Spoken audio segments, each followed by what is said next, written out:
Oke, jadi hari ini kita akan membahas tentang Klik ya, Quality Life Insurance Consultant, bagian pertama di mana teman-teman nanti akan belajar mengenai beberapa hal, mulai dari apa rahasia dari cuan, bagaimana siklus penjualan, kemudian One Acre of Land, PDKT, dan fact finding.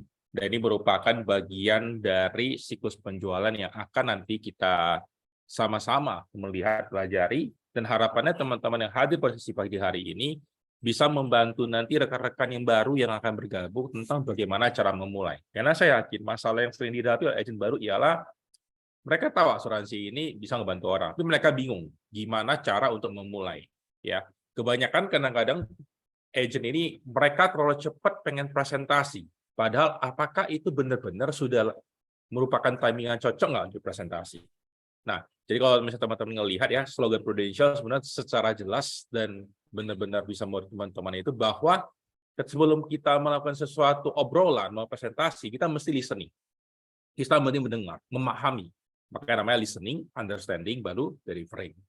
Nah, sekarang kita akan lihat di sini, teman-teman. Rahasia daripada cuan. Pertanyaan di sini, apa kamu ingin cuan? Ya, pasti dong. Kalau nggak ngapain pagi-pagi ini ikuti cuma seperti itu. Nah, sekarang kita lihat ini. Saya pastikan dulu Anda punya ilmu, teman-teman. Ya, kalau misalnya kalian yang baru-baru ini mungkin yang baru bergabung ya. Kemudian juga kalau misalnya di sini teman-teman misalnya yang baru merekrut, pasti teman-teman tahu ya, kita ada diminta sertifikasi yang minimalnya ijazahnya SMA gitu. Oke, di sini saya melihat ada satu nama baru, Thierry. Thierry ini unitnya siapa ya? Mungkin boleh di-rename biar lebih gampang ya. Jadi kalau saya masih agent, bisa di-rename. Jadi saya bisa tahu nanti ini dari unitnya siapa. Karena setelah sesi ini, kita akan menginfokan juga ke leader direct-nya gitu. Ya, mungkin boleh di-chat ya untuk yang baru join tadi atas nama Thierry ya. Thierry. Oke, ya. Oke, atau di sini ada yang mungkin kenal dengan saudara atau saudari Thierry?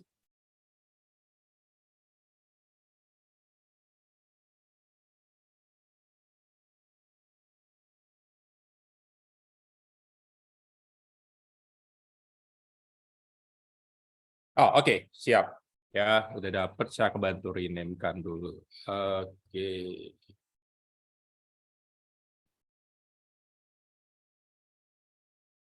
Nah, sekarang lanjut ya. Jadi setelah itu teman-teman pastikan ya, kalau misalnya nanti kita berhadapan dengan klien, kita berhadapan dengan calon nasabah, penting kita ketahui memang kalau closing itu kan bisa memberikan income buat teman-teman ya, tapi pastikan closing yang terjadi itu benar-benar beradab. Ibaratnya jangan sampai gara-gara kita ingin mendapatkan case-nya, kita mengalahkan segala cara.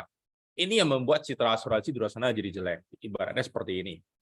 Oh, Pak, bisa nggak saya mengcover penyakit yang sudah ada sebelumnya? Nah, lantas karena kalian ingin closing, kalian bilang bisa. Padahal sebenarnya secara logika belum tentu kan, harus menjalani medical check-up, terus melihat apakah penyakitnya ini benar-benar bisa di-cover atau enggak. Maka teman-teman pastikan sebelum Anda cuan punya ilmunya. Sebelum punya ilmunya, punya dulu adabnya. Sehingga nanti ketika Anda closing, kita benar-benar bisa enak makan, enak tidur. Karena asuransi ini bukan tentang masalah 2 tahun ya, tapi kan jangka panjang. Karena kenapa seringkali orang klaim itu nggak di saat 1-2 tahun pertama, tapi seringkali itu nanti dia klaimnya itu di berpuluh-puluh tahun akan datang. Nah, kalau misalnya teman-teman di awal kejualannya salah, nasabah yang masuk juga nggak benar, ya kasihan kan. Nanti pada saat mau klaim terjadilah nanti cekcok, jadi nanti bentrok. Jadi pastikan mending repotnya di awal. Ibaratnya kalau memang ada sakit kita laporin, nanti ada medical check up dan lain-lain gitu ya. Jadi ingat ada dulu sebelum ilmu. Nah, teman-teman, jadi banyak orang kadang-kadang berpikir gini, waduh, nasib gua kayak gini, bokap gua misalnya ya selama ini hidup pas-pasan 9 to 5 ya, kemudian apa penghasilan yang dia dapatin sama pengeluaran yang dia keluarin kadang-kadang remis karena berhutang. Nah, sehingga dia berpikir ya udah deh kakek gua seperti ini, bapak gua seperti ini, ya gua masih seperti ini. Teman-teman saya ingin kasih tahu, ada satu hal yang bisa mengubah nasib teman-teman itu mindset. Nah, mindset yang benar itu akan membuat teman-teman mempunyai belief yang benar. Nah, kalau teman-teman punya mindset yang benar, punya belief yang benar, maka action-nya akan selaras. Paling gampang seperti ini deh. Orang yang gemuk pengen kurus. Kalau dia meratapi terus, wah nggak bisa ini, gue kena anginnya gemuk gitu. Sehingga mindset dia, saya mindsetnya mindset gemuk. Dia punya kepercayaan gemuk, akhirnya action-nya ya udah dia nggak ngapa-ngapain. Tapi kalau misalnya dia berpikir, wah nggak bisa ini, gue bukan gemuk gini. Gue orangnya sebenarnya kurus gitu. Cuman karena di sini istilahnya selama ini saya masih kurang beraktivitas dan sekarang saya ingin menjadi kurus, maka iya mindset saya ialah saya orang yang kurus. Sehingga saya punya belief saya orang yang kurus, saya orang yang fit. Nah, akhirnya apa? Dia mulailah olahraga seperti itu. Ya sama juga orang yang kurus pengen gemuk ya, thank you untuk kurus reaksi. Jadi orang yang kurus pengen gemuk mindset gini, aduh, gua nggak bisa nih, sakit tipes sedikit aja otot gua habis gitu. Ya sehingga beliefnya belief susah untuk gemuin badan gitu. Tapi gemukin dalam hal sehat ya, naik masa otot dan sejenisnya. Ya sehingga actionnya itu ya udah benar-benar sangat menjaga. Jadi walaupun misalnya sekalipun dia sakit ya asupan protein dia dijaga, latihan ringan-ringan tetap dilakukan gitu. Jadi sangat mempengaruhi. Dan ini biasanya sangat penting teman-teman kalau Anda menjumpai orang-orang yang kena cancer. Itu mindset dia sangat mengaruhi. Sehingga kenapa cancer survivor itu very positif. Mereka tuh ketika diajak ngomong-ngomong di acara-acara besar tuh mereka bisa sangat menginspirasi karena mindset mereka bagus gitu. Ambil contoh deh di acara America Got Talent gitu ya. Siapa yang nggak kenal dengan satu peserta Indonesia yang dengan keterbatasannya itu membuat orang semua terinspirasi. Dari kata-katanya kalian bisa ngelihat mindset dia seberapa bagus gitu. Ya teman-teman, untuk yang mungkin baru bergabung dan mungkin selalu pikir, wah nggak bisa lah, gue join di sini pun belum tentu bisa berhasil. Hati-hati, mindsetnya akan sangat mempengaruhi ya teman-teman. Nah, teman-teman yang paling penting dari semua selain teori, kita harus mengetahui selling cycle. Nah, kalau di sini saya lihat beberapa ada mungkin background sales, congratulations, ini hanya sebagai untuk sekedar untuk refresh gitu ya. Tapi kalau misalnya Anda di sini beberapa juga di back office ya, saya lihat di sini juga beberapa yang back office yang nggak pernah dibilang sales, maka ini kan sangat penting. Karena kenapa? Penjualan tidak terjadi dalam satu hari. Kalau misalnya tiba-tiba kamu jumpa orang makan kue bareng habis itu closing, hati-hati teman-teman, itu kita takutin. Kenapa? Orang tuh paham nggak sama yang apa yang dia mau gitu. Karena lihat teman-teman aja yang menjalani agent aja trading nggak bisa sehari kan, tradingnya berminggu-minggu, berbulan-bulan, bahkan bertahun-tahun baru paham oh asuransi itu seperti ini gitu. Nah, bayangkan kalau misalnya orang yang baru Anda ajak kenalan, makan 1 jam besok closing, dia paham nggak sebenarnya terangin gitu. Maka teman-teman, jangan pernah yang namanya kita katakan di sini capek untuk ketemu berulang-ulang. Tapi bukan berarti ketemu berulang ngotot di tanda tangan, bukan ya. Menjalani siklusnya. Ibarat kayak orang menikah kan pasti ada prosesnya kan, dikenalan, pacaran, PDKT, pacaran, akhirnya dia ngajuin untuk proposal pernikahan gitu, terus mencari event organizer dan lain itu semua proses. Sama teman-teman, di penjualan juga Anda akan perlu proses. Nikmati aja prosesnya. Makanya kenapa kalau masih ingat saya selalu bilang di awal, yang join di bisnis insurance sebisa mungkin jangan pengangguran. Tapi memang kamu punya kerjaan. Jadi sembari jalani ini yang perlu proses dan perlu kesabaran tingkat dewa, kamu bisa mendapatkan hasil sesuai dengan waktu memang buah ini sudah akan mateng. Jadi jangan pernah memetik buah yang belum mateng, yang ada di perut gitu. Ya, jadi selling cycle itu harus diperhatikan. Nah, mengapa banyak orang trauma dengan asuransi? Sampai detik ini bahkan kemarin malam saya ketemu lagi 2 orang yang trauma dengan asuransi. Teman-teman, orang trauma dengan asuransi kenapa sih? Sebenarnya karena bukan karena mereka benci sama asuransi gitu. Enggak, orang enggak benci dengan klaim asuransi, orang tahu asuransi itu bayar klaim. Tapi karena untuk membayarkan klaim itu orang perlu menggunakan uang dalam jumlah yang besar atau mungkin bisa kecil tapi continue, orang lama-lama enek. Kalau nggak percaya nggak usah jauh-jauh lah, orang makan obat aja kalau bertahun-tahun pasti enek gitu. Nah, teman-teman, kenapa orang trauma? Karena nggak paham. Teman-teman, jangan pernah Anda cekcok berdebat dengan traumanya orang. Kenapa? Itu sudah terjadi, itu kenyataan. Jangan kamu bilang itu nggak ada, itu ada, teman-teman. Tapi, bagaimana cara kita membantu dia dari detik ini ke depannya supaya dia jangan sampai trauma. Kenapa? Sayang kan? Suatu produk yang bagus bisa membantu orang itu, tapi karena dengan ketidaktahuan dia dan pengalaman dia trauma, akhirnya dia memutuskan untuk tidak memegang atau menyentuh yang namanya produk asuransi. Padahal ini bisa membantu keluarga dia. Kasian loh teman-teman. Banyak banget, bukan apa ya. Keluarga ini ya sebenarnya bisa terhindar dari malapetaka keuangan kalau dia punya asuransi. Ya. Jadi saya selalu bilangin ke orang itu, ya nggak apa-apa deh, lu nganggap gue kayak nyerocos ngomong segi ngomong tentang asuransi, daripada nanti udah apa-apa, gue nggak ngomong gitu. Nah betul Mbak Wita, tidak pernah asuransi gitu. Kenapa? Bagi orang asuransi itu, ya udah deh, gue pengen cuan, taruh invest jadi uang. Kalau gitu apa asuransi? Mending dia beli saham, beli emas, gitu, beli rumah gitu. Nah, klaim sulit kata mereka orang. Nah, inilah yang saya suka teman-teman. Ketika orang bilang klaim sulit, saya bilang iya klaim itu sulit. Makanya kamu perlu gua. Kamu perlu agent. Kamu nggak bisa beli dari aplikasi. Kamu tidak bisa beli dari bank. Kenapa? Sama-sama polisi terbit. Masalahnya cuma satu teman-teman. Kalian para agent yang nanti profesional ke depannya. Bukan tentang seberapa Anda jago menjual. Saya tidak ngeraguin. Semua orang bisa ngejual. Tapi tentang bagaimana kamu bertanggung jawab bisa membantu klaim dia keluar. Gitu loh. Itu yang penting. Makanya saya bilang ke orang, kamu bisa beli asuransi dengan siapapun. Gue tidak pernah meragukan hal itu. Mau dari bank, mau dari orang, mau dari oknum, mau dari aplikasi, semua Anda bisa. Tapi tentang masalah ngurus klaim, saya tidak yakin mereka semuanya bisa. Sehingga teman-teman, kalian harus menjadi orang yang benar-benar pede, karena kalian punya support system. Kalian punya tim, serangkaian tim yang berdiri banyak dokter. Jadi ketika kita udah pandang klaim, terutama klaim kesehatan kondisi kritis, itu udah kayak bisa kita katakan udah makanan kita sehari-hari, teman-teman. Dan kenapa? Saya akan bilang secara jujur aja. Asuransi itu kalau nasabah tanpa agent itu seperti orang jalan di jalanan berlobang, mata ditutup. Yang ada apa? Masuk di lobang, teman-teman. Tugas kita ngarahin. Gimana cara supaya klaimmu bisa sesuai dengan apa yang kamu inginkan, tentunya dengan mengikuti SOP dan dengan bantuannya dari kita dong. Gimana caranya untuk klaim ini, gimana cara untuk klaim seperti ini. Ya, yang pasti memang penyakitnya ada ya, jangan diada-adain gitu. Nah, itu dia. Jadi, teman-teman, ketika orang bilang klaim sulit, saya akan bilang, Pak, saya setuju dan sepakat klaim itu sulit, makanya Bapak perlu saya. Jadi Bapak pikir Bapak bayar premi untuk apa kalau gitu. Nah, teman-teman harus pede ngomong hal itu. Jangan bilang tidak, klaim itu mudah. Enggak, teman-teman. Kalau klaim itu mudah, hari ini, kalian-kalian yang di sini, ada sebanyak 5 orang, tidak akan terpakai, teman-teman. Orang beli dari bank, orang beli dari mesin ATM. Kenapa? Karena klaim itu sangat gampang, hanya scan bekas selesai. Teman-teman nggak seperti itu. Ya, saya akan bilang, klaim itu sulit, saya suka. Dan biarkan dia tetap sulit, teman-teman. Kenapa? Sesuatu yang mudah tidak akan datangin cuan. Itu prinsipnya. Biarkan dia tetap sulit. Tapi kita yang benar-benar mau mendalami ini, kitalah orang-orang yang bisa nantinya mendapatkan aliran uang. Karena kenapa? Uang merupakan pertukaran atas nilai tambah. Nilai tambah apa? Nilai tambah karena kalian mau mengatasi kesulitan yang orang lain tidak mau lakukan gitu. Ya, as simple as that. Ya, semua itu tentang mindset. Nah, teman-teman, sekarang kita melihat, wah ternyata ke satu orang itu bukan hanya langsung penjualan, tapi harus ada serangkaian proses gitu. Nah, kalau misalnya kalian yang pernah berada di bidang sales sekarang, atau mungkin sebelumnya, pasti kalian tahu. Yang paling penting apa? Kita jual ke siapa? Ya jual ke orang. Udah dapat orang, kita perlu apa? Ya perlu nama dong. Nah, teman-teman, makanya kalau misalnya masih ingat, saya selalu bilang, coba deh mulai buat list nama gitu. Jadi bank nama kalian buat. Nah, zaman dulu ketika saya baru bergabung, itu diminta 100. Teman-teman, inflasi itu ada. Sekarang nggak bukan 100, 1000, teman-teman, kalau benar-benar mau jalan di sini. Kenapa? Karena zaman sekarang gampang, dari handphone, dari Instagram, Facebook, TikTok, Threads, apapun itu, you name it, lakuin. Nah, bank nama ini untuk apa, teman-teman? Bukan untuk semuanya disamperin untuk appointment, bukan.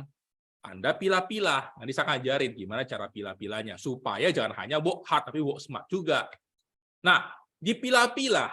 Nah, dan setelah pilah-pilah, kita mulai approaching, melakukan pendekatan. Jadi di bank nama itu Anda harusnya sudah punya nama mereka, Anda sudah punya nomor kontaknya gitu. Jangan hanya punya nama, nggak punya nomor kontak, ya percuma gimana cara untuk kontak mereka gitu ya. Di kontak untuk di approach. Nah, approaching ini seni yang levelnya itu paling tinggi. Artinya kalau kamu bisa melewati approaching, maka yang lainnya itu otomatis akan ngikutin. Karena logika seperti ini, teman-teman. Kalau kamu tidak bisa approaching orang, gimana caranya orang itu rela duduk bersama kamu atau nge-zoom atau misal teleponan 1-2 jam bahas asuransi? Logika seperti itu. Ngeliatin kita aja, aduh, enak banget. Lu ngomong-ngomongnya dikit-dikit klaim, dikit-dikitnya mati, dikit-dikitnya meninggal gitu. Ya jangan, teman-teman ya. Kita bukan teroris. Tapi gimana caranya kita meng-approach, kita mendekatan. Nah, misalnya contoh, di sini ketepatan ada peserta ya, yang dia punya market, dia ingin menyamperin ibu-ibu single parent yang punya anak-anak kecil. Nah, coba kita tempatin diri kita di posisi mereka. Apa yang ibu-ibu single parent dengan anak-anak yang masih kecil itu inginkan? Apa yang mereka takutkan? Apa 10 kekhawatiran keuangan yang mereka takutkan apabila ini terjadi? Nah, misalnya, gue takut pada apa-apa, anak gue nggak bisa kuliah. Nah, kita mulai approaching, tanya, Bunda, gimana selama ini pendidikan anak? Ini kan anak baru masuk ya, ada kenaikan uang sekolah nggak? Ada diminta tambahan uang pembangunan residensial gitu. Nah, dari sana kita bisa tahu bagaimana kekhawatiran mereka. Nah, jadi kita akan membuka mindset mereka dan kita memberikan story, cerita gitu. Gimana perjalanan seorang orang tua untuk membantu anaknya. Apa yang harus dipastikan supaya anak ini bisa mendapatkan pendidikan yang dia inginkan baik ketika orang tua yang ada ataupun tiada. Karena mimpi orang tua ialah mewujudkan mimpi daripada sang anak, itu dia. Nah, jadi teman-teman pastikan Anda udah approaching, nanti kita akan lakukan fact finding gimana caranya, nanti akan ada di belakang. Kemudian nanti kita akan show the plan, menunjukkan plan yang dia inginkan. Tentunya show the plan itu hanya bisa terjadi kalau kamu tahu kan apa yang mau kamu kasih ke mereka. Nah, baru akhirnya kamu closing. Nah, jadi teman-teman inilah proses yang harus dihadapi. Nah, di antara itu Anda akan mendapatkan penolakan, mendapatkan objection. Karena dapat rekomendasi, itu semua proses. Ya teman-teman, tidak semua siklus ini berakhir dengan closing. Kadang-kadang Anda belajar sesuatu kira-kira saya masalah di mana, kenapa nggak jadi closing gitu. Nah teman-teman, ada hal yang harus kita ketahui. Ada hal yang dalam kontrol, ada hal yang di luar kontrol. Hal yang dalam kontrol adalah bagaimana kita memastikan bank namanya tetap ada, bagaimana kita tetap berkontak dengan orang. Hal yang tidak bisa kita kontrol ialah bagaimana respon daripada kawan bicara kita. Mereka mau itu di luar kontrol, mereka tidak mau itu di luar kontrol. So what? Kita nggak bisa baper, teman-teman. Kita nggak bisa maksain orang nggak beli. Kalau memang timing nggak cocok, finansial mereka lagi belum bagus, ya jangan dulu. Ya berteman dulu, gitu intinya. Keep contact, suatu saat kalau mereka mau, mereka akan nyari. Yang penting ketika misalnya ngomong tentang insurance, ya kepikirannya mereka gitu. Ya, itu penting. Kepikirannya kalian-kalian di sini. Nah, teman-teman, jadi hari ini kita bahas tahap 1 ya. Hari ini kita bahas dari mulai bank nama sampai dengan fact finding dulu. Nah, dan ini nanti akan ada PR dikerjain ya. Jadi kalau teman-teman mau benar-benar start it right ya, mulai dengan benar, dijalanin nanti. Karena kenapa? Ini semua ini perlu proses. Satu siklus penjualan ini kalau benar-benar dijalani satu klien itu bisa makan waktu 2 bulan gitu. Ya, dan itu it takes time gitu. Nah, teman-teman pertanyaan gini, kapan sih kamu lakukan servicing? Kan banyak orang bilang gini ya, Pak, kalau di asuransi kan kita bisa pelayanan, harus melayani orang. Kapan kita ngelakuin servicing? Jawabannya teman-teman ialah di setiap siklus penjualan. Jadi ketika misalnya kamu udah punya bank nama, kamu kontak, tiba-tiba liatin status, liatin story, mereka lagi misalnya nyari sepeda anak-anak, ya kasih mereka, gue punya teman, gue punya nasabah ini yang dia punya bisnis sepeda, lu mau beli apa mau sewa, gue kenalin sama dia kok. Itu servicing teman-teman, sudah mau servicing. Atau misalnya gini, wah anak gue demam nih 3-4 hari gak sembuh-sembuh gini. Tiba-tiba kamu lihat story-nya, kamu udah cari anak mana aja, gue kenalin yuk sama anak rekanan gue gini. Ya udah, itu udah servicing gitu. Nah, sama ketika approaching finding, kita menemukan sesuatu, kita menemukan bahwa ternyata dia lagi punya kredit macet, susah ngebayar hutangnya. Nah, kita bantu dia, kasih tahu, lu selama ini punya hutang kayak gini, udah pernah ini nggak restrukturisasi hutang, udah pernah nggak coba dia breakdown, dicicil lagi gitu. Nanti servicing juga gitu. Bahkan ketika misalnya dia udah punya asuransi sebelumnya, kita bisa servicing. Ada klaim yang nggak pernah cair nggak? Ada klaim yang tersendat nggak? Atau nilai tunai selama dia udah tahu belum? Udah ada aplikasi POS belum? Email nomor handphone sudah diupdate belum? Itu servicing teman-teman, gitu. Dan di servicing seringkali memang Anda tidak dapat uang gitu. Jadi jangan berpikir, wah gue service dapat uang. Jangan. Paling haram hukumnya di sini minta-minta uang ke nasabah, teman, harus diingat.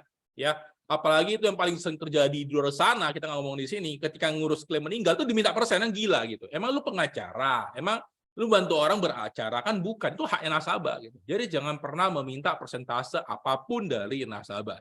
Dan nasabah saya kalau bisa dia say thank you, saya bilang udah lu buka aja polis lagi sama gua, selesai, itu haknya gua gitu. Kalau memang mau, tapi lu jangan pernah ngasih gua spesial pun gitu, because itu bukan ranah yang seharusnya lu kasih ke gua. Kalau memang ngotot, ya udah kita sama-sama ke vihara, gereja atau masjid yang lu tunjuk, kita sama-sama letain uang lu di sana untuk disumbangin aja deh, atas nama almarhum misalnya, itu lebih bagus. Karena kenapa? Kerjaan kita bukan nerima uang seperti itu. Kita dibayar berdasarkan orang yang buka polis. Itu di sanalah komisi kita sudah ada. Jadi ingat teman-teman, servicing tanpa Anda berharap dikasih apapun. Dan seringkali kalau misalnya mereka akhirnya nggak closing, nggak masalah teman-teman. Minimal kamu udah belajar sesuatu, gimana cara menservis, gimana pengalaman experience-nya, itu yang mahal teman-teman. Ya, itu yang penting. Nah, kemudian teman-teman harus ketahui ketika Anda meng-approaching suspek. Ya, artinya orang yang belum tentu mau beli asuransi gitu. Jadi jangan berpikir kita approaching Anda harus selesaikan presentasi, belum tentu. Seringkali di approaching itu Anda sudah tahu, oh ini bukan calon nasabah ini. Udah gue skip dulu deh, gue masuk ini ke bank nama lagi.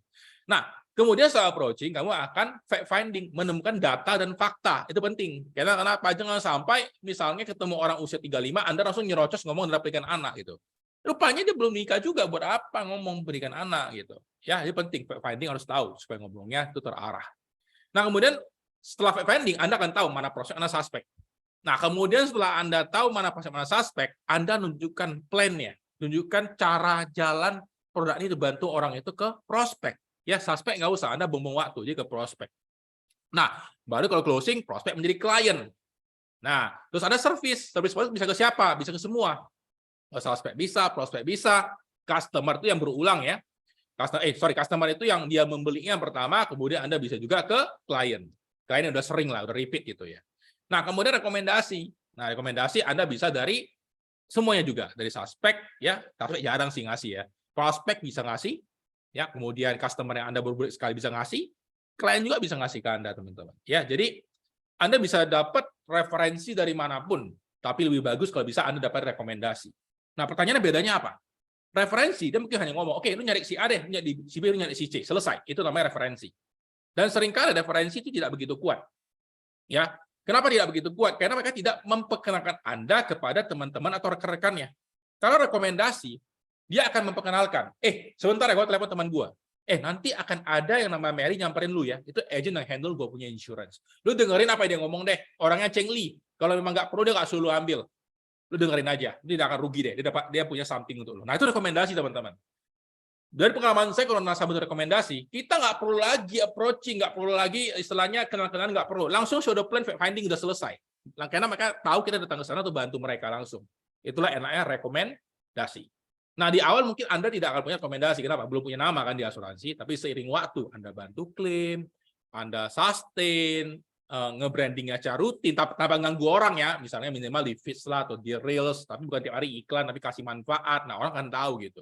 Ya, jadi bukan berarti tiap hari nge-chatting, nge-broadcasting itu kan spam banget ya. Jadi harus tahu lah ya, harus tahu bagaimana caranya untuk kita benar-benar nge-branding secara elegan. Jangan buat orang lain ilfeel. Kenapa kita sendiri juga tidak mau tiap hari digangguin orang yang ngirimin iklan kan gitu. Betul ya? Nah, kemudian teman-teman, kita ngelihat di sini apa perbedaan antara suspek dan prospek ya. Untuk agent-agent baru ini sangat penting. Untuk yang sudah pernah ikut, tinggal riset, perhatiin lagi, dan nanti share ke timnya Anda. Nah, pastikan bukan klien ya, saya keralat, prospek itu memenuhi 5 kriteria. MANCH, M-A-N-C-H. M berbicara tentang uang. Ya pasti dong, kalau nggak ada uang gimana dia beli asuransi yang gitu kan? Mungkin dia bayarnya dengan hutang kan gitu. Nah, kedua authority, dia punya kekuasaan. Kadang-kadang orang punya uang, dia nggak punya kuasa gitu. Jadi jangan salah yang di Instagram itu, lu punya uang, punya kuasa, belum tentu. Kalau lu nggak nakoda kapal, kuasa di tempat lain. Mungkin di pasangannya, mungkin di orang tuanya gitu. Jadi pastikan setelah punya uang, dia punya kuasa, dia berhak untuk menggunakan uang itu, gitu. Jadi percuma dia punya Lambo, tapi ada apa-apa harus nanya orang dulu yang nggak bisa, nggak punya kuasa. Nah, needs, dia punya kebutuhan. Misalnya, gue takut kalau sakit nggak apa-apa, kesehatan. Gue takut kalau misalnya nggak bisa kerja, income gue terhenti, kondisi kritis. Gue takut kalau ada apa-apa nanti anak-anak nggak dapat dana yang cukup untuk mereka lanjutin kuliah, ya harus ada jiwa. Nanti harus ada punya kebutuhan, teman-teman. Ya. Kemudian karakter. Orang yang diasuransikan harus berkarakter baik dan memang dia mau benar-benar bertanggung jawab lah untuk keluarganya, ya. Jadi jangan sampai kamu mengasuransikan orang yang sorry to say dia seorang yang sering terlibat tindakan kriminal, nanti yang ada asuransi nggak cair, itu pertama. Atau memang dia tidak punya tanggung jawab keluarga, suka berjudi lah, mabukan lah, berkendara dengan keadaan kenceng, nanti ada klaimnya nggak cair, Anda repot, nama Anda jadi jelek gitu. Jadi pastikan tahu. Nah, terus misalnya contohnya uangnya besar sekali masuk, rupanya hasil money laundry bahaya, nanti bisa dipanggil di pengadilan, capek teman-teman. Jadi harus tahulah karakternya ya. Dan yang pertama kesehatan teman-teman. Kamu tidak bisa masukin orang dengan sakitan yang sudah sorry to say kondisi kritis, nggak bisa. Mereka misalnya ada nasabah naik ke saya, teman-teman naik ke saya, ada misalnya keluarga yang nanya, gue punya uang 1 miliar nih. Wah, bagus investasi apa asuransi dulu. Bukan karena gue orang asuransi, gue bilang, lu udah punya asuransi belum? Kalau belum, lu beli asuransi dulu. Karena kenapa? Asuransi hanya bisa dibeli dengan kesehatan, bayarnya pakai premi gitu loh. Bayarnya pakai uang. Tapi kalau kesehatan lu sudah nggak bisa, lu nggak bisa beli asuransi. Mau sudah banyak uangmu, asuransi bilang sorry, gue nggak boleh nerima, lu hanya jadi beban gitu. Tapi kalau lu mau investasi, kapanpun lu punya uang, lu tinggal sign aplikasi, selesai 1 jam langsung terbuka rekening investasimu. Makanya teman-teman pastikan nasabah paham. Ya, dia harus punya dulu protection-nya, baru dia silakanlah berinvestasi yang bebas supaya kalau ada apa-apa investasinya nggak ditarik, investasi nggak dijual. Karena kenapa? Investasinya sering kali belum tentu untung kan, apalagi kalau saham kadang-kadang pas turun masa dia jual gitu. Tapi kalau pas kepepet ya dia akan jual teman-teman. Kalau udah pas kepepet otak udah nggak bisa kerja. Jadi walaupun dia nggak con dia jual. Misalnya dia baru beli rumah, belum selesai KPR, harga kepepet, dia jual itu teman-teman dengan harga murah. Rugi lagi, nombok lagi. Tapi apa boleh buat? Dia perlu likuiditas, perlu uang. Maka teman-teman asuransi menyediakan pengganti likuiditas. Misalnya ada apa-apa kartunya bisa dipakai dengan plafon bermiliar-miliar, kan lumayan bisa membantu dia. Ya teman-teman pastikan prospek Anda memenuhi 5 kriteria ini, MANCH ya, punya uang, punya otoritas, punya kebutuhan, punya karakter dan punya kesehatan. Jadi mulai nanti dari sesi pagi hari ini Anda lihat lagi list nama, Anda kategorikan memenuhi nggak 5-5-nya ini. Nah seringkali Anda nggak tahu nih memenuhi apa enggak, makanya ketemu dulu ke mereka. Ketemu untuk kategori mereka dulu ini. Nah, atau ngobrol, sambil nanya. Tapi jangan kayak interogasi ya, jangan satu persatu. Jangan. Ngalir aja gitu. Sembari Anda cari info. Oh, ini baru kena PHK nih. Ya udah, berarti belum prospek. Nah, langsung gitu, kita bisa. Nah, kalau nggak prospek, ya bisa aja dia jadi mungkin cara rekrutan, kan sebenarnya nyari kerja, dia sampai di sini belajar. Bisa jadi gitu. Jadi, Anda harus tahu dulu ya, apakah orang ini prospek atau hanya suspek. Kalau hanya 4 gimana Pak? Itu masih suspek biasanya. Ya, tapi yang paling enak itu kalau misalnya dia 4, N-nya belum ada itu paling enak. N itu dia akan ada kalau kita pelan-pelan ngobrol ke dia, kita kasih dia pemahaman, dia punya ilmu yang baru. Nah, dia akan muncul. Apa sih sebenarnya keinginan dia gitu ya. Jadi teman-teman pastikan Anda tahu membedakan mana suspek dan prospek. Dan jangan terlalu banyak habis waktu di suspek. Tapi suspek tidak akan selama jadi suspek. Suatu saat dia menjadi prospek. Makanya kenapa bank nama itu penting.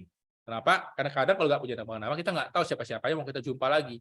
Bank nama itu kalau saya pribadi saya cek seberapa lama, sebulan sekali untuk saya lihat. Oh, ini saya udah samperin nih sebulan lalu. Oh, tapi masih belum. Ya udah saya skip dulu. Oh, saya udah samperin ini misalnya contohnya 3 bulan yang lalu gitu. Udah lama saya nggak samperin gitu. Kayaknya bisa deh gua samperin. Nah, akhirnya ya udah gua ketemu seperti itu. Ya, jadi penting punya bank nama. Teman-teman jangan pernah terlalu yakin dengan daya ingat kita. Kalau nggak percaya coba tes teman-teman. Sebelum Anda tidur ya malam, misalnya Anda punya ide tertentu deh ya kan. Nah, terus setelah bangun pagi sering melupa nggak? Nah, kalau sering, hati-hati teman-teman. Itu dia, harus dicatat ya. Saya biasa catat di Telegram. Telegram kita add diri sendiri, atau kita buat channel pribadi, ya udah kita add, kita ngecek. Besok pagi saya cek apalagi mau saya buat seperti itu. Ya. Nah, teman-teman, sekarang saya ngebahas tentang one acre of land. Nah, jadi teman-teman, one acre of land berbicara tentang bank nama. Bagaimana kamu membuat bank nama yang artistik gitu loh. Jangan hanya membuat tapi nggak ngerti mau diapain ya. Nah, teman-teman, tipe mana sih kamu? Kamu tipe pemburu atau tipe petani ya gitu. Teman-teman, kalau Anda tipe pemburu, jangan heran kalau banyak orang segan sama Anda. Segan kenapa? Segan itu ketemu, yang ada lari gitu. Itu kata enaknya gitu. Kata gak enaknya apa? Anda dijauhi teman-teman sama semua orang. Kenapa? Emang Anda pernah lihat pemburu itu ngeburu kelinci, kelincinya maju, tembak gua, nggak pernah kan? Yang ada kelincinya lari teman-teman. Kenapa? Diburu gitu. Sama. Kalau kamu lagi ngeburu orang, orang akan cenderung ilfil. Gak ada orang yang suka diburu teman-teman. Makanya jadilah petani. Nah, makanya kenapa sekarang petani, apalagi kalau organiknya mahal ya. Harga-harga pangan yang udah panen itu mahal. Teman-teman, jadilah kamu seorang petani. Ya. Nah, betul, nggak mungkin tembak gua, nggak mungkin. Itu ya ada yang kelinci udah ODGJ juga gitu berarti ya. Nah, ini dari Mbak Wita ini. Rata-rata mereka terkendala dengan M, misalkan yang sudah punya polis. Nah, ketika orang ngomong M-nya terkendala, ya, ini pertanyaan bagus nih. Wah, Mbak Wita, gue tidak punya uang ini. Nah, cara kita gimana? Sorry ya Bu, saya mau pengen tahu benar dulu. Benar-benar Ibu nggak punya uang atau belum punya budget? Nah, kalau dia bilang, saya lagi nggak punya uang, saya akan bilang satu hal, amin Bu. Biasa, jangan, kenapa lu aminin gitu? Tapi lu nggak punya uang. Oh, sorry, gue nggak punya budget. Nah, kalau nggak punya budget, kita masih bantu dia budgetin. Ya, cara paling gampang untuk tahu orang nggak punya uang, lihat aja story-nya. Kalau story-nya masih jalan-jalan ya, story-nya misalnya dia ngebeli barang mewah tuh bisa langsung cash, lu nggak punya uang, dia nggak punya budget aja sih sebenarnya. Ya, tugas kita bantu dia untuk membudgetin. Makanya kenapa nama kita perencana keuangan. Itu bukan sales. Kita di financial planner, membantu orang merencanakan keuangan. Salah satunya ialah membantu orang membudgetkan. Kalau Mbak Wita masih ingat topik yang kita di hari Rabu kemarin kan ada tentang topik budgeting ya, money management budgeting. Nah, itulah dia. Kita bantu dia budgetkan. Ya, jadi biar dia bisa punya budget. Karena kayak gini, kalau sempat orang ini contohnya dia belum punya budget untuk membeli polis di saat keadaan dia sehat, amin deh pada saat sakit, bagaimana lagi dia mau punya budget kan gitu. Nah, satu lagi, ada kata-kata dia sudah punya polis yang lain. Nah, pertanyaan cuma satu sih, emang orang udah punya 10-20 polis sudah pasti terproteksi? Belum tentu loh teman-teman, bisa jadi produknya semua tuh sama mirip-mirip. Bahkan saya pernah ngebedah polis orang yang 10 polis, itu total satu nada baru 500 juta, gila gitu. Sama dia nggak tahu, karena dia hanya beli enak teman lah, kawan lah, partner bisnis lah, customer lah, tapi dia nggak paham sama sekali teman-teman. Just ketika saya ngomong ke orang gini, Pak, jangan berpikir loh kalau 10 polis sudah pasti tercover, hati-hati. Banyak orang di luar sana udah punya 10 polis, berantem dikasih rumah sakit. Karena ternyata polisnya masih kecil-kecil. Saya hanya ngomong hal seperti ini, teman-teman. 90% saya berhasil membuat nasabah itu akhirnya minggu depannya ke bank keluarin semua buku polis di safety deposit, ngasih gue untuk beda polis, teman-teman. Kalau orang udah ngasih ke saya untuk beda polis, teman-teman, itu persentase closing 80-90% kalau memang uangnya lagi pas ada. Kalau memang dia nggak mau seperti itu biasanya memang pas uang lagi nggak ada. Dan itu biasa akan tak follow up. Karena teman-teman pengalaman saya gini, manusia tidak pernah selalu berada di bawah. Emang teman-teman pengen nasabah terus di bawah? Emang nasabah itu pengen juga setiap hari di bawah? Nggak pengen. Makanya teman-teman pastikan Anda selalu berada di sisi nasabah tersebut, apapun keadaan perekonomiannya. Ya, ketika lagi bagus, ya Ketika dia lagi misalnya contohnya belum bisa untuk ngebeli juga ya nggak apa-apa. Minimal dia tahu kan, istilahnya kita selalu mendampingi. Oke, ini ada yang baru bergabung, Ryan. Ryan nggak salah dari unit Dotolita ya. Oke, saya akan bantu rename ya supaya gampang. Oke, saya akan lanjut ya. Teman-teman feel free untuk bertanya atau di kolom chat ya. Jadi kita bisa nanti sembari membahas. Untuk yang tadi telat tidak apa-apa, tadi ada recordingnya, jadi kalau saya takut. Ya sesi live ini hanya saya akan ngasih untuk teman-teman yang nanti mau ngejar poin. Karena nanti kita akan ada kontes khusus untuk poin kehadiran ya, di mana kita nanti ada absensi di akhir untuk foto, ya bisa di open cam silakan, ya enggak apa-apa, yang penting kita foto absensi. Tapi yang misalnya contohnya nggak bisa ikut di live, tidak apa-apa, ya kalian yang nonton di sini karena akan dapat ilmunya juga, tapi tidak dapat poinnya ya. Jadi hanya ilmunya saja. Tapi ilmunya udah cukup sih buat Anda bisa survive di lapangan. Nah, teman-teman, One Equal Lab ini dengan suatu konsep teori yang diajarkan oleh salah satu coach saya, yaitu Coach Tan Karkor. Ya. Tan Karkor ini merupakan seorang coach internasional yang telah mengajar banyak leader-leader hebat di seluruh industri asuransi. Ya. Bukan seluruh sih, kebanyakan industri asuransi, salah satunya Prudential. Ilmu ini saya pelajari dari Mr. Tan Karkor itu 2 tahun lalu dan sangat bagus. Sampai sekarang masih saya pakai, jadi saya bisa benar-benar mengkotak-kotakkan nama-nama yang harus saya ngasih energi ekstra. Ya, jadi semua orang itu perlu memang kita samperin, tapi ada orang-orang tertentu, grup tertentu yang kita perlu energi ekstra. Supaya teman-teman nggak capek, kita lihat bagaimana sih sebenarnya cara kita memanage 1 hektar lahan tanah yang sekarang teman-teman miliki. Ya, jadi kerjaan kita sekarang, kalau orang nanya, kerjaan lu apa sih? Gue bercocok tanam. Kok bisa? Apa sih bercocok tanam? Tanaman apa? Tanaman, polis asuransi gitu ya. Jadi ini aja One Acre of Land, teman-teman. Nah, teman-teman, One Acre of Land, ini bercerita tentang gini sih. Semua agent, dia sebenarnya mempunyai sebidang tanah. Termasuk teman-teman yang hadir pada si pagi hari ini, ya, ada sebanyak 8 orang. Anda punya tanah masing-masing. Tapi teman-teman suka tidak, tanah masing-masing orang itu beda.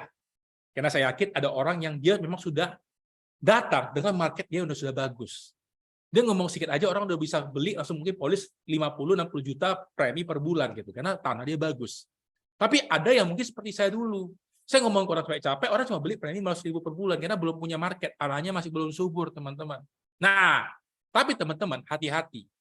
Seringkali orang merasa dia udah di atas angin. Gue tidak perlulah istilahnya belajar apapun, gue tidak perlulah untuk training. Gue ngomong orang itu bisa beli. Hati-hati teman-teman. Tanah yang awalnya bagus belum tentu hasil akhirnya baik. Sering nggak ngelihat misalnya di berita orang yang misalnya punya tanaman yang bagus subur nggak dijaga, dicuri, dicolong sama orang. Nah itu sering kejadian teman-teman. Kamu punya market bagus, nggak kamu bina, ya udah siap-siap dia akan dibina oleh agen-agen yang lain. Karena kenapa? Semua orang punya lahan yang sama, gitu. Nah, teman-teman, ialah kita lihat di sini. Hasil akhir tentukan dari seberapa baik kamu merawat tanah tersebut. Ya pasti dong. Kalau lu nggak ngerawat, gimana dia mau tumbuh? Kamu pengen makan durian musangking, tapi nggak pernah dirawat, gitu. Nanti diambil orang. Nah, kuncinya ialah seberapa cepat kamu bisa menanam. Nah, di sini permintaan 500 pohon. Ya, kalau bisa lebih nggak apa-apa. Dan teman-teman, kita lihat kualitas dari setiap pohonnya, bukan hanya saat panen. Karena gini, kalau kita hanya fokus ke nasabah atau klien-klien yang mau closing, setelah itu kita nggak tahu mau ngapain, Anda akan seperti orang kehilangan arah. Paling gampang seperti ini. Kenapa ada petani yang dia makmur, dia sukses, ada petani dia melarat. Nah, biasa perbedaan cuma satu, yang sukses itu dia tahu di dalam setahun dia menanam apa aja setiap bulannya. Tapi yang satu lagi, dia hanya nunggu panen. Sehingga ketika dia lagi panen, dia nggak ngapain, nungguin aja gitu. Hanya pupuk, nungguin, nggak nanam yang baru. Yang ada setelah panen, dia nggak dapat apa-apa lagi. Nah, sama halnya dengan kebanyakan agen-agen di luar sana. Ya, misalnya dia hanya nunggu closing bingung mau ngapain gitu. Seolah-olah nggak ada nama lagi. Ya pasti nggak ada, nggak dibina dari awal. Ya, teman-teman, inilah 10 konsep One Acre of Land. Ini 4 konsep pertama. Dan konsep berikutnya ialah Anda harus tahu 4 jenis pohon yang Anda akan miliki di tanah kalian. Yang pertama ialah pohon yang berbuah, hot prospect. Congratulations kalau Anda punya. Karena ini apa? Orang-orang akan membeli. Ready to buy. Timingnya pas, dia punya uang, kebutuhan dia akan beli. Teman-teman, hot prospect. Nah, yang kedua ya pohon yang mulai bertumbuh, warm. Dia sudah mulai nggak ilfeel dengan Anda. Dia sudah mengetahui bahwa kamu itu nggak penjual, kamu mau bantu dia. Dia tahu bahwa kamu itu kawan gitu. Bukan kawan tanda kutip, tapi kawan beneran yang bisa bantuin dia. Nah, ini mungkin dalam waktu 6 bulan dia akan beli gitu. Ya, walaupun nggak sekarang, ke depannya dia bisa. Asal situasi kondisi memungkinkan dia akan beli. Nah, kemudian cold prospect yang masih muda. Nah, yang ini jangan berharap dia langsung bisa beli gitu. Tapi dia udah tahu kamu itu siapa, tapi belum berbicara secara intens. Misalnya dia tahu, oh ini Ryan gini. Ryan ini orang insurance. Oke deh, gue cuma simpan nomornya aja. Tapi kalau misalnya dia ngomong-ngomong tentang asuransi, ya belum tentu dia beli gitu loh. Ya, jadi yang paling nggak enak itu suspek. Seringkali kamu punya 1000 list nama, tapi semua itu suspek benih. Emang kamu mau makan benih? Nggak bisa. Nah, tapi teman-teman, kabar gembiranya ialah benih Pohon muda ke prospek, pohon yang bertumbuh prospek itu bisa jadi hot kalau kamu benar-benar mau membina hubungan dengan orang itu. Teman-teman, setiap manusia ingin diperlakukan dengan spesial. Pastikan kamu memperlakukan setiap klien Anda dengan spesial, jangan sampai udah deh gue broadcast, gue blast. Gak bisa, teman-teman. Kamu harus melakukan pendekatan secara individu, person to person. Karena semua orang punya kisah tersendiri gitu. Ya, ada yang jago servicing nasabah, bisa bantu klaim, bisa bantu follow up, bisa bantu dia naik balik semua. Lakuin, itu kekuatan Anda. Ada yang misalnya contohnya, wah, gue mahir dalam bidang yang namanya kependudukan. Gue bisa bantu orang tahu ini nanti bekasnya apa yang kurang, bagaimana urus tanda kematian, bagaimana urus misalnya KTP, bagaimana diproses misal perpindahan misalnya atau kota lain, bisa pastikan ada kerja domisili. Lakukan, itu kekuatan Anda. Nah, ada yang di sini mungkin kalau saya dari sini sekilas, ada yang pinter ngajar murid-murid, lakuin. Bantu mungkin anak-anak daripada klien itu yang selama ini mungkin belajar susah, kasih dia 1-2 kali free class gitu, biar dia tahu Anda itu punya skill. Ya nggak apa-apa, silakan teman-teman. Itu kan cara Anda tumbuh orang jadi hot gitu, ya. Nah, kemudian sebidang tanam sehat, harusnya kalau teman-teman nanti buat list nama, Anda udah buat bank nama tadi, harusnya sehat ini 30% dari list nama itu udah orang-orang yang bisa jadi hot prospect. Nah, kalau belum Anda harus kembangin. Nah, sebisa mungkin 50% orang-orang yang nggak ilfil sama kamu. Ibaratnya kalau kamu posting story tentang insurance, ya mereka bisa ngasih like, bisa ngasih mungkin kadang-kadang bisa di-share gitu. Itu kan lumayan ya. Nah, terus yang misalnya yang pohon muda itu 20%, dan sebisa mungkin benih itu 0. Artinya benih ini jangan dimasukin dulu ke dalam orang yang lu mau follow, tapi dimasukin untuk nama-nama yang akan datang. Ya. Nah, teman-teman harus pastikan tiap hari tanam pohon. Artinya tiap hari jumpa orang-orang yang baru. Baik dalam segi list nama, baik dalam segi misalnya dari media sosial ya. Bahkan sekarang ini aku juga selama 2 bulan terakhir ada nge-gym gitu ya. Dari teman-teman gym. Dari aku teman-teman gym baru ini dapat ada 10 nama baru lagi untuk menjadi teman. Ya, lumayan sih mereka sekarang zaman secara Covid penerima kata asuransi udah nggak seperti dulu. Mereka lebih welcome gitu. Bahkan kadang-kadang mereka minta nomor kita duluan gitu. Ya. Dan menanam pohon yang bagus. Artinya selain cari pohon, pastikan pohon itu berkualitas ya. Memang sih pohon-pohon yang masih muda yang belum punya mungkin income dibiarin 10-20 tahun itu bisa jadi uang gitu. Ya tapi kalau itu yang mayoritas juga ya kamu pasti pusing juga dong gitu. Ya jadi ada variasinya. Nah, ada berbagai jenis pohon yang bagus. Artinya dari berbagai jenis profil klien silakan asal kamu sanggup menghandle silakan Anda masukin ke nama. Ya. Dan teman-teman, Anda harus menebang pohon yang tidak bagus. Ada kadang suspek yang setelah Anda gali, ini orang nggak bener nih, berjudi. Mau pinjam uang kemana-mana, ngelarin duit klien, itu jangan Anda ketemui lagi, cut off aja, apa boleh buat. Kadang-kadang nanam itu kan ada hama itu harus dibuang. Jangan kamu pertahankan nanti kamu ikut juga terseret gitu ya. Jadi harus tahu kadang-kadang kapan jembatan itu harus kita bakar, pohon harus kita tebang gitu. Nah, kemudian teman-teman terus bercocok tanam dan tebang pohon yang tidak dan tebang pohon itu. Jadi ibaratnya selalu ngeliatin lahannya Anda. Ya, apakah pohon yang ditebang itu kemudian hari bisa bagus nggak? Jawabannya ya, selagi manusia masih hidup masih bisa berubah sebenarnya. Tapi ya kita lihatlah ya, nggak segampang itu. Tapi ada juga beberapa yang pada akhirnya jadi bagus sih. Mungkin setelah dia misalnya punya tanggung jawab ke keluarga, akhirnya dia berubah. Dia bisa main berjudi, dia nggak berjudi gitu ya. Itu bagus. Oke, kemudian teman-teman pastikan melakukan perbaikan rasio dan identifikasi pohon-pohon mana yang bagus yang bisa ditanam kembali. Itu penting ya. Dan pastikan rawatlah tanah ini nggak bagus. Pastikan pohon berbuahmu kamu rawat ya, jangan sampai udah misalnya nanti mateng udah kamu misalnya ambil buahnya kamu tinggalin ya, jangan teman-teman. Seringkali punya agent lain kayak gitu, sudah closing ada mau klaim nggak dibantuin, di chatting nggak dihiraukan. Teman-teman yang ngajak pertama closing siapa? Kalian loh. Jadi pastikan memang kalian closing nasabah-nasabah yang bisa kalian handle. Nah teman-teman, pohon berbuah ya, tadi saya katakan saya ini beli pengulangan ya, jadi hot prospect. Teman-teman yang akan membeli polis lagi dengan kamu.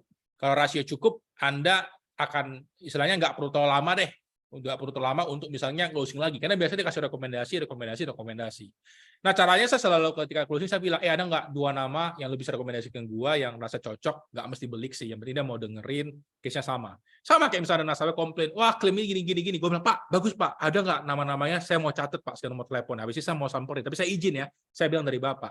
Jadi teman-teman ketika kalau agent biasa ketemu orang komplain klaimnya nggak cair, mereka langsung down. Saya enggak, saya semangat, saya langsung ambil kertas. Pak, thank you Pak, lu udah ngasih gua informasi yang aktual di lapangan. Tadi kata Bapak, ada ya teman Bapak yang klaim nggak cair. Pak, mohon maaf, dia tinggal di mana Pak, namanya siapa, nomor handphone siapa. Biasanya nasabah langsung berhenti komplain, dia bingung. Gila nih agent, gua komplain kok dia langsung minta nomornya gitu. Nah, teman-teman gua suka gitu. Kayak kemarin pas hari Rabu ya, teman lihat postingan gua yang di jam 1, jam 2, itu dari nasabah yang komplain loh. Wah, pertama dia komplain panjang kali tinggi, komplain tentang klaim semua.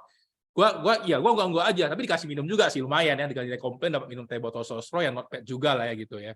Nah, jadi di komplain habis itu bilang, "Ih, Pak, thank you banget, Pak. Jadi saya benar ada 3 kasus." "Benar, Pak, di kasus benar gini. Dia komplain lagi, "Pak, izin Pak, saya boleh catat nggak Pak namanya siapa gini?" Habis saya samperin Pak, habis saya ngomong dari Bapak, ini Koko yang ngasih nomornya. Jangan, gue cuma dengar kata orang sih, belum saya nggak tahu gimana. Nggak apa-apa kok. Kalau gini kok nggak apa-apa kok. Nanti gini, Koko coba, jangan sengaja kok ya. Pas jumpa nanyain, lu punya itu masih mau diurusin nggak? Nah kalau mau gue punya teman, kok ini kartu nama gue kok, lu kasih ke mereka deh. Gila ya. Dari yang komplain kita suruh jadi referensi kita loh teman-teman. Seru kan? Kalau kita ngerti tekniknya, sebenarnya orang itu bukan komplain sebenarnya, tapi ya benar, kayak ada sudah sini benar gitu. Jadi sebenarnya itu orang yang sebenarnya dia mau dalam hati ngomong gini loh, lu dengerin kata gua dong, gua pengen beli gitu, tapi dengerin komplain gua dong gitu. Aduh seru teman-teman gitu. Nah, saya cerita nasabah ini minggu depan udah akan ngasih gua untuk 5 buku untuk dibedah polis-polis yang lain gitu. Karena kemarin dia bilang, "Pak, saya langsung pengen upgrade. Sorry Pak, saya tidak bisa hari ini. Saya tidak tahu Bapak polis-polis lainnya seperti apa. Dan saya tidak mau kerjanya kayak enak komisi, tidak mau Pak. Saya mau Bapak dapat yang terbaik." Nah, habis itu teman-teman bayangkan 3 jam berikutnya, tidak ngomong asuransi, dia sharing tentang semua cerita keluarga-keluarga dia, dari mulai pencapaian dia di Oraga semua, gila ya. Dari yang tadi cold tiba-tiba langsung jadi warm banget gitu. Nah, akhirnya sendiri ngomong, "Aduh, sorry, gue udah nyita waktu lu 3 jam. Akhirnya udahlah kita jumpa lagi next week." Dia ngomong sendiri, karena ngomong terlalu lama seperti itu. Ya, lumayan kan teman-teman kalau kita ngerti cara untuk ngobrolnya. Nah, teman-teman pastikan ya, kamu perlu mencari cara membuah pohon kamu menjadi pohon berbuah, ya. Biasanya pohon berbuah ini ialah pohon yang kamu sudah punya tanggal lahirnya. Nah, kamu punya tanggal-tanggal pentingnya. Tanggal penting sekarang gampang sih, nggak perlu ditanya. Pantengin aja sosial media setiap tahun, ya. Terus misalnya contoh ini tahun ini, lu dapat tanggal berapa, catat di kalender. Nah, jadi kalau misalnya tahun ini lu bisa buat surprise ke mereka, tahun depan lu udah bisa kasih surprise ke mereka. Lu mungkin bisa desain flyer Canva atau apa, happy anniversary ya. Orang yang lihat, gila ya, lu kok ingat ya, lu kok tahu happy anniversary gua gitu. Teman-teman hati-hati, media sosial zaman sekarang. Kalau kita lihat di Instagram ini ya, kebelakangan kan ada orang share ya, jangan terlalu banyak posting hal-hal yang terlalu private di media sosial karena bisa disalahgunakan dengan sistem AI. Tapi teman-teman, bagi kita yang bekerja di bidang asuransi, itu bisa jadi hal yang bagus buat kita untuk kita mendapatkan data-data yang bisa membantu klien. Ya, jadi ini sebenarnya medsos ini pisau bermata dua. Kalau misalnya Anda bisa pakai ini untuk dapetin data, Anda kerjanya akan terbantu 50%. Jadi ketika ketemu si klien tersebut, nggak perlu lagi nanya semuanya, tinggal sedikit aja. By the way, lu kan ulang tahun kemarin tanggal 22 ya. Lu tahun kelahiran berapa sih? Nah kan langsung udah bisa lebih singkat gitu. Nah, nanti kalau misalnya teman-teman pengen tahu cara untuk ini ya, bermain menebak usia orang dengan pemain kartu, nanti kita cari waktu ya, saya akan ngajak teman-teman Magic Street, gimana cara untuk menebak usia orang dengan 4 ke 5 kartu. Itu bisa, gitu. Lumayan sih, saya kemarin pernah tes, ya. Orang nanya, gila, lu kok bisa tahu sih? Nah, lu mau tahu, lu ngasih gua deh, lu punya KTP dulu, kasih tahu gitu. Jadi kan lumayan kan? Nah, jadi kita bisa buat orang kayak, wow, keren ya, ada satu magic trick gitu. Nah, teman-teman, jadi data seperti ini, itu mau data yang harus Anda punya untuk orang yang dikategorikan pohon yang berbuah. Kemudian bertumbuh, teman-teman. Bertumbuh satu step di belakang berbuah, artinya bisa aja sih 6 bulan lagi udah beli gitu. Nah, jadi minimal kamu harus punya tanggal lahirnya. Kenapa? Supaya nanti ketika ngomong tentang produk, adalah premi yang keluar. Jangan ngomong, Pak, nanti kalau dapat 1 miliar, ya premium mungkin sekitar 10-50 juta. Kan kejauhan range-nya gitu. Ya minimal lu punya tahun lahirnya, dia tahu, Pak, sekitar 30 juta untuk usia Bapak sih gitu. Kan lumayan enak ngomongnya. Bahkan agent MDRT di dunia, mereka bisa hafal loh premium spesifik, kayak misalnya Saja Tolani. Oh, Bapak usia 35 ya, premi Bapak ya 35 juta 450.000 per bulan, Pak. Ini yang gila banget ya, langsung bisa ngomong hafal. Tapi ya itu the next level ya. Tapi minimal kamu tahu lah perkiraannya gitu. Nah, kemudian teman-teman, pastikan jumlah pohon bertumbuhmu itu cukup supaya kamu nggak merasa nggak ngapa-ngapain gitu. Nah, ada satu agent di tim saya, dia kalau pas closing hot banget, tuh closing terus gitu. Tapi habis itu udah down 1-2 bulan. Kenapa? Dia lupa ngembangin pohon bertumbuhnya, teman-teman. Ya, karena nanti kalau kita rawat, dia bisa jadi pohon yang berbuah. Dan teman-teman ingat selalu PDKT, selalu servicing. Ya, wah banyak tahu dong cara sistem. Wah ini lebih cara privilege ini, privilege sama Wita. Ya pakai itu privilege-nya Anda gitu. Nggak apa-apa, silakan. Tidak ada yang salah dengan hal itu. Asal kita manfaatin untuk hal-hal yang baik gitu ya. Jangan nanti untuk pinjol ya bahaya juga gitu kan. Oke, pohon muda. Pohon muda melakukan apa? Kalau prospek yang masih dingin. Artinya lu cuma punya nomor telepon mereka aja sih, nggak ada yang lain gitu. Nah biasanya nggak gampang ya untuk bisa langsung show the plan, tapi bisa sih perlu waktu. Samperin aja ngobrol-ngobrol gitu, nggak apa-apa, kadang dicuekin, ya biasa aja, tapi jangan tiap hari terus ngomong. Udah nggak mau dicuekin ya kasih waktu 2 minggu, 1 bulan gitu. Kadang-kadang orang kalau nggak balas belum tentu dia nggak mau, tapi kadang mungkin dia sibuk, dia mungkin punya priority yang lain, dia nggak, Anda masih belum prioritas, ya nggak apa-apa, biarkan, ya. Nah, kemudian benih. Benih ini mungkin kamu cuma punya nama doang gitu, nggak tahu, nggak ada yang lain. Kamu tahu ada orang yang namanya misalnya Tom Cruise gitu, ya udah itu benihmu suspek, tapi kamu nggak akrab sama dia gitu. Ya udah, tinggal pelan-pelan lihat apakah nanti bisa dapat data lain untuk dikembangkan ke menjadi poin-poin yang berikutnya. Nah, kemudian teman-teman, kita letakkan kode-kode ya, kode-kode di bank nama kita. Jadi, kalau misalnya kemarin Mary yang udah sempat kerjain Indra Sensei, ini dia untuk bantu breakdown-nya. Nah, kalau misalnya ketemu klien, kita lihat indikasinya apa? Apakah dia buah mateng? Kalau ya buat A, artinya 6 bulan lagi dia akan beli. Nah, B, orang yang high income, dia bisa beli jumbo case. Orang-orang yang berada gitu. Orang-orang yang berada di lingkungan Anda gitu. Nah, kayak ini aja aku kemarin baru ada dikasih referensi, rekomendasi salah satu keluarga besar daripada ini komisaris besar kepolisian gitu. Itu berarti high net worth income client gitu ya. Nah, itu Anda bisa taruh B gitu, teman-teman. Nah, kemudian di sini Anda bisa ngeliatin kalau misalnya orang normal yang mungkin bisa beli polis tapi nggak banyak, tulis C gitu. Ya, ini bukan judgement teman-teman, tapi lebih ke kayak kita tahu nanti ngomongnya produk apa. Kalau misalnya nasabah yang normal Anda kasih perlu warisan premi 100 juta per bulan kan dia pasti mencret gitu kan. Jadi Anda harus tahu dong. Nah, terus nasabah yang penghasilan tinggi Anda kasih perlu cinta premi 100.000 per bulan. Nanti dia bilang kamu ngejek saya gitu kan, nggak lucu ya. Jadi harus Anda tahu. Nah, kemudian ada yang harus disisihkan. Artinya orang ini kalau lu ngobrol itu kerjaannya hanya ngeluh, keluh kesah, ngapa-ngapain, buang waktu lu aja, energi sakit dan disisihkan lah. Nah, kemudian ada orang-orang yang kadang lucu, ada juga nasabah-nasabah, bukan nasabah ya, source of recommendation gua itu, dia nggak pernah beli, tapi dia udah ngasih 10-20 orang untuk beli polis gitu. Ada sih orang kayak gitu nyentrik lucu, tapi nggak apa-apa sih. Bagi gua ya selagi dia masih ngebantuin kita, ya why not? Orang ini justru lebih potensial ketimbang klien sendiri gitu, karena dia terus ngasih nama gitu. Ya, kemudian ada orang yang mungkin bisa direkrut, ya potensial jadi agent. Nah, saya sering kali ngerekrut orang itu dari orang yang sudah punya pengalaman dengan klaim asuransi sebelumnya. Dia ngerasain jadi nasabah gimana saya rekrut. Karena ya masa lu udah ngerti asuransi masih benci, nggak mungkin kan gitu.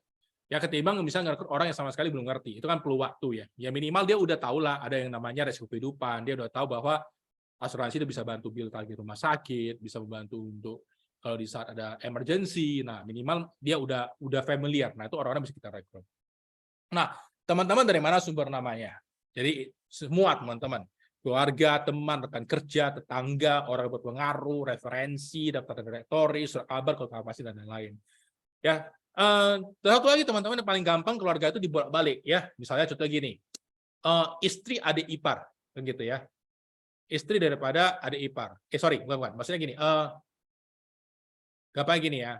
Gampangnya misalnya adik daripada adik ipar misalnya. Anda balikin teman-teman.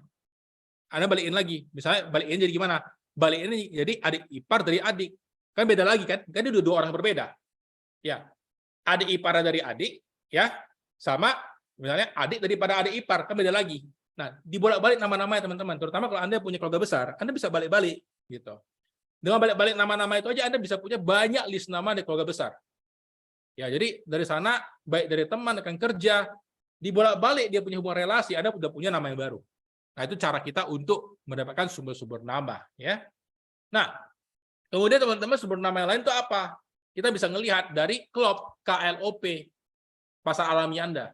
Anda punya keluarga, Anda punya lingkungan, Anda punya observasi secara pribadi. Nah, saya pribadi lebih kuat di observasi secara pribadi. Artinya saya ngelihat orang ini dulu. Oke, orang ini memang orang yang saya suka, yang culture-nya sesuai sama saya, ya memang mindset dia oke gitu. Nah, sehingga saya akan samperin. Karena belum tentu orang yang punya uang, tapi kalau misalnya mindset dia nggak jelas, ya saya nggak mau. Nanti yang ada dia menghalalkan segala cara untuk klaim dan menyalahkan siapapun, itu nggak lucu seperti itu. Ya. Dan secondary market pakai pasar pengembangan. Anda punya pengamatan pribadi, punya referensi, orang yang berpengaruh, ada punya daftar direktori, call canvassing. Nah, orang yang berpengaruh misalnya contohnya, kalian nyamperin ke kampus universitas, rektornya sama kalian cocok, misalnya. Ya udah dia kasih Anda rekomendasi, suruh Anda buat seminar di kampusnya, di tempat kuliahnya, ya lumayan kan, bisa nambah-nambah bank nama gitu. Jadi itu sumber-sumber namanya. Nah, kemudian teman-teman, kita ngeliat di sini, natural market itu apa sih? Itu namanya mangga yang udah mateng. Ketika Anda nampak mangga di depan mata Anda, ketimbang mangga harus dipanjat, saya yakin Anda pasti akan milih mangga di depan mata Anda. Itu siapa? Itu orang-orang di sekitarmu. Sudah terbangun trust-nya, misalnya Dr. Lita, di komplek-kompleknya, di misalnya sekolahnya. Saya yakin nggak ada orang yang kenal sama Dr. Lita. Gitu. Dan orang pasti tahu, dia orang yang terpercaya gitu. Mungkin kadang-kadang anak mama yang belum datang, anak di sana mungkin suruh titip. Lita, tolong bantu dong jaga anak gue telat 15 menit gitu. Nah itu pasti dipercayai gitu. Nah, kemudian memiliki kedekatan dengan mengenal secara personal. Gitu. Nah, kemudian teman-teman biasa kita tidak perlu energi lebih untuk bangun pengenalan dan kepercayaan sebelum buat janji atau datang dan bertemu secara langsung. Tapi teman-teman jangan seperti orang-orang di luar sana ya. Yuk ngopi yuk, kenapa? Ngopi aja deh. Jangan, jelasin. Gue sekarang di insurance. Gue kepikiran lu nih, yuk. Mau nggak kita ngobrol insurance ya minggu depan mungkin. Weekend or weekday lebih prefer. Jadi orang ketika lu udah ngajak, dia udah tahu lu mau ngapain. Jadi nggak ada namanya sudden surprise attack, itu jangan. Ya, yang ada nanti dia ilfeel. Dan biasa kalau kayak seperti itu orang datang pertama atau datang kedua kali lagi. Coba teman-teman perhatiin deh. Kalau teman-teman ngajak orang tuh dengan cara tipu muslihat, biasanya pertemuan kedua tuh susah banget lagi dia dapetin. Dia akan pakai segala cara untuk menghindari Anda. Karena merasa gila ya lu ngorbanin pertemuan kita hanya untuk ngeprospek asuransi. Nampak ya? Jadi selalu di awal saya ngomongin, gue pengen ngomong tentang asuransi. Ngopi yuk gini. Jadi kalau misalnya contohnya dia nolak, ya udah mending nolak di awal sama-sama enak gitu. Tapi kalau misalnya dia mau jumpa, ya udah gua bebas ngomong tentang asuransi. Karena kenapa? Lu udah ngasih gua permission untuk gua sharing tentang insurance gitu. Nah, keluarga siapa yang tadi itu saya bilang ya, adik, kakak, ipar, om, tante, sepupu dan dibolak-balik ya. Misalnya contoh iparnya dari adik atau misalnya adik ipar ya. Misalnya adiknya dari tante atau tantenya misalnya adik tante atau tantenya misalnya punya ipar, balik teman-teman. Jadi banyak ya, ini agak susah di ngomong di sini, tapi teman-teman paling tahu lah sisa keluarga Anda apa itu dibuatnya poin keluarganya. Di sana bisa ya. Nah, kemudian teman-teman lingkungan ya dari tetangga, misalnya tetangga dulu ya, Anda baru pindah-pindah komplek misalnya ya, ada setahun sekali beli rumah misalnya kan, atau sewa-sewa rumah gitu, atau misalnya mobile yang pindah-pindah karena alasan satu beberapa hal dinas misalnya, Anda pasti punya tetangga kan, tetangga yang sekarang apapun yang dulu gitu. Nah, orang-orang berkecimpung dalam dunia perdagangan. Misalnya, di komplek Anda ada siapa? Ada pemilik toko apa? Ada dokter siapa? Pergi siapa? Saya pribadi kenapa suka sih kalau bisa jumpa tetangga itu yang dokter gitu. Kayak kemarin yang nge-gym ada tuh dokter hewan. Langsung aku kenalan gitu. Dan cepet ngobrolnya teman-teman. Karena satu frekuensi mungkin ya. Ada yang buah apotik, ada salon kecantikan, ada bakery, ada cake, ada restoran, ada bengkel, ada dealer kendaraan, ada penjahit, tempat les, mungkin jasa ekspedisi dan lain sebagainya teman-teman. Anda harus tahu orang-orang yang memang selama ini udah punya ilmu atau dia punya pengalaman di bidang perdagangan gitu. Karena biasanya orang ini dia punya omset yang jauh lebih besar ketimbang orang-orang yang lain gitu. Nah, kenalan di tempat tinggal, misalnya pemilik rumah ada kontrakan atau pemilik rumah sebelumnya, kontraktor juga bisa kan, interior designer ya kan, agen real estate, tetangga masa lalu masa kini. Jadi banyak teman-teman ya. Dengan kita bisa duduk aja buat buang nama, kita berpikir sekitar saya ada siapa. Nah, kalau misalnya contohnya teman-teman duduk berpikir dan tidak tahu di sekitar Anda ada siapa, coba mulai besok jalan pagi ya.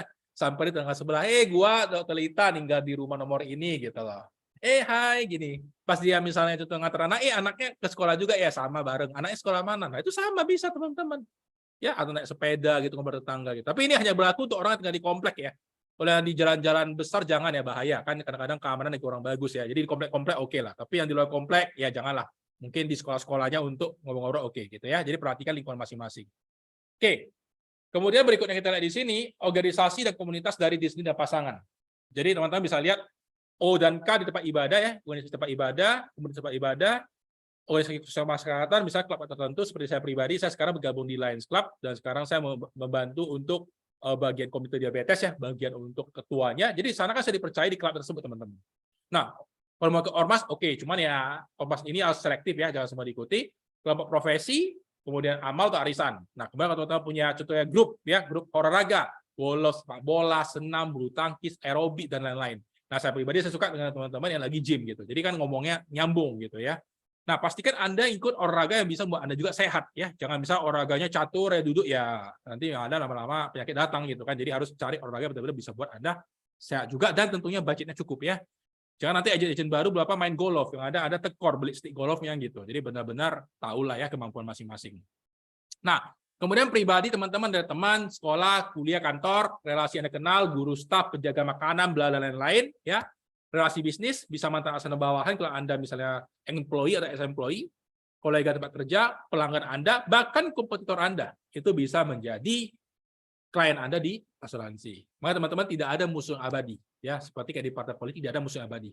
Ketika ada musuh satu bidang, dia bisa teman di bidang lain gitu. Sama kayak dulu saya punya berapa crossline ketika saya multi level, saya punya berapa crossline. Sekarang mereka udah jadi gue punya klien, ada berapa jadi tim gitu. Jadi tidak ada yang musuh abadi teman-teman. Yang penting kita benar-benar bisa melakukan pendekatan secara baik dan benar. Nah, dan teman-teman nanti ya ini waktu mungkin nggak banyak ya karena pagi ini kita hanya punya waktu berapa menit lagi. Jadi nanti ini bisa jadi PR teman-teman boleh di screenshot ya untuk buat bank nama. Bank nama ini nanti akan ada kelanjutannya menjadi buku nama. Nah, minggu depan kita akan bahas tentang buku nama. Ya, kali ini kita akan bahas nama. Minggu depan kita akan bahas tentang buku nama. Gimana cara menyiapkan buku nama, dan mungkin nanti saya akan minta bantuan dari mungkin Sis Mary ya. Dia udah kemarin udah buat, nanti dia akan sharing cara dia buat buku nama. Nah, kemudian nanti teman-teman akan ngeliatin gimana cara melengkapi nama-nama tersebut. Ya, ini saya tidak akan bahas detail, minggu depan kita akan bahas lagi. Nah, kemudian nanti ide tambahan, paling gampang gini, siapa sih yang akan kamu undang kalau kamu punya acara pernikahan misalnya, atau misal ulang tahun anniversary ya, anniversary wedding misalnya, ulang tahun anak gitu. Atau gunakan bank nama di handphone, dan gunakan tadi ide bolak-balik kata yang saya bilang tadi ya, misalnya adik daripada adik ipar ya, kemudian adik iparnya punya adik gitu. Jadi kan dibalik-balik ya, jadi bisa misalnya kakaknya dari om ya, atau misalnya omnya punya kakak gitu. Jadi kan beda-beda ya. Oke, kemudian PDKT. Bagaimana cara kita melakukan PDKT atau approaching? Nah, kita akan lihat dulu. Oke, sebentar. Waktu kita 9.28. Oke, kayaknya saya stop di sini dulu hari ini. Ada yang mau bertanya supaya teman-teman juga nggak terlalu banyak materi yang ini yang buat jadi mumet. Jadi saya stop, teman-teman saya bertanya karena ini masih ada sekitar 10 slide, jadi saya akan buat di minggu depan. Karena hari ini lumayan sih, interaksinya lumayan banyak ya. Oke, untuk dua tadi ada yang mau bertanya sebelum kita tutup, 1-2 pertanyaan. Oke, sepertinya enggak ya. Nah, kalau misalnya enggak, teman-teman, nanti yang bisa lakuin PR-nya silakan ya, buat bank nama di list down. Tidak perlu tunjukkan ke saya namanya, minimal kalian udah dapat pemahaman. Jadi kalau masih belum mengerti, nanti diinfokan supaya nanti bisa pandu. Ya, oke. Untuk kebutuhan nanti untuk mendapatkan poin, ya bisa on cam silakan, ya nggak apa-apa. Kita akan foto bersama ya dalam hitungan ketiga. Oke, sebentar. 3, 2, 1. Oh, ada Bro Ryan. Oke, 3, 2, 1 dan smile. Oke, thank you semuanya. Sampai jumpa lagi nanti next event ya. Nanti saya akan share di grup untuk jawab berikutnya. Nanti kalau ada yang bingung silakan by Japri dan semua. Have fun, yang lagi di jalan stay safe ya, yang beraktivitas stay productive. Oke, thank you semuanya. Saya akan end meeting. Bye. Bye.